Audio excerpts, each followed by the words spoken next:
দীর্ঘদিন ধরে বলে আসছি যে মুসলিম তোষণের নামে মুসলিমদের শোষণ করা হচ্ছে।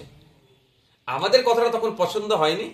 রাজ্যের প্রাক্তন মন্ত্রী, বর্তমান ডেবরার বিধায়ক ডক্টর হুমায়ুন কবির সাহেব বলেছেন, এবং আমাদেরকে সাথে এটাও অতীব দুঃখের সাথে বলতে হচ্ছে, আমাদের রাজ্যের যিনি মুখ্যমন্ত্রী তিনি বলেছিলেন যে গরু দুধ দেয় তার লাথি খেতে হয়। কিন্তু দুর্ভাগ্যের বিষয়, শুধুমাত্র ভোটার হিসাবেই রাজ্যের হেভি সংখ্যার মুসলমানকে রেখে দিতে চাইছেন। সামাজিকভাবে আপলিফমেন্ট হোক, সামাজিকভাবে এগিয়ে আসুক, অর্থনৈতিকভাবে এরা ডেভেলপ হোক, এরা চায় না। এরা শুধুমাত্র কুক্ষিগত করে ভোটার হিসাবে, ভোট ব্যাংক হিসাবে কাছে রাখার জন্য সময় 500,000 হাতে ধরিয়ে দিয়ে এতটুকুই রেখে দিতে চাইছে।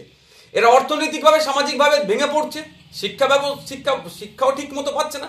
ফলে এরা বেঁচে থাকার জন্য, রুজিরুটির জন্য এদেরকে হাতে অল্প টাকা দিয়ে যত ধরনের অনৈতিক কাজ করানো যায় করিয়ে নিচ্ছে। শাসকই এর সাথে যুক্ত আছে। আজকে রাজ্যের মুখ্যমন্ত্রী যিনি, তিনি আবার সংখ্যালঘু বিষয়ক মাদ্রাসা শিক্ষামন্ত্রী। মানে ভাবতে পারা যাচ্ছে মুখ্যমন্ত্রীর নিজের দপ্তর সংখ্যালঘু দপ্তর, তারপরেও পশ্চিমবাংলার সংখ্যালঘুদের এই দুরবস্থা কেন?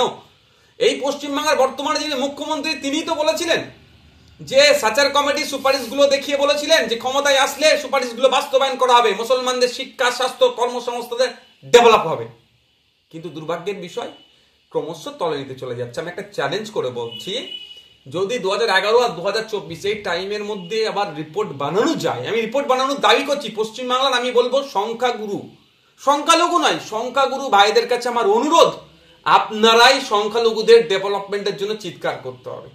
কারণ আপনারা এখানকার সংখ্যাগুরু, আপনারা সংখ্যালঘুদের যে দুরবস্থা তার নিয়ে যদি সোচ্চার হন, শাসকের টনক নড়বে। তাই আপনারা আওয়াজ তুলুন, এই সংখ্যালঘুদের ডেভেলপ করতে হবে। আর সাথে পশ্চিমবাংলার মানুষ সকলে আওয়াজ তুলুন যে সাচার কমিটির মতো ওই সুপার যে রিপোর্ট ছিল, আবার একটা নতুন করে রিপোর্ট হোক 11 থেকে 24 যে এই সময়ের মধ্যে কত মুসলমানদের, সংখ্যালঘুদের ডেভেলপ হয়েছে। আমি দায়িত্ব নিয়ে বলছি, এই যদি রিপোর্ট হয় দেখা যাবে মুসলমানরা ক্রমশ তলনিতে চলে গেছে। দেশ স্বাধীনের পর থেকে পশ্চিমবাংলায় 3টে সরকার চলছে, কংগ্রেস পরিচালিত সরকার, বামপন্থা লেফট ফ্রন্ট পরিচালিত সরকার, তৃণমূল পরিচালিত সরকার।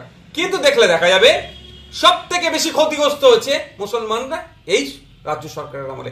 10,000 মাদ্রাসা দেওয়ার কথা বলেছিল, মাদ্রাসা তো দূরের কথা, দেওয়া মাদ্রাসায় যে 614টা মাদ্রাসা বামেদের আমলে ছিল, তাতে 10,000 শূন্য পদ হয়ে গেছে। এমএসকে, এসএসকে, আনএডেড শিক্ষা ব্যবস্থা ধ্বংসের দিকে, টিচার নাই। মুসলিমদের শিক্ষা কর্মসংস্থানে, সরকারি কর্মসংস্থানে যখন এই সরকার ক্ষমতা এসেছিল 4% ছিল, এখন দেখুন বিলো 1% এই অবস্থা।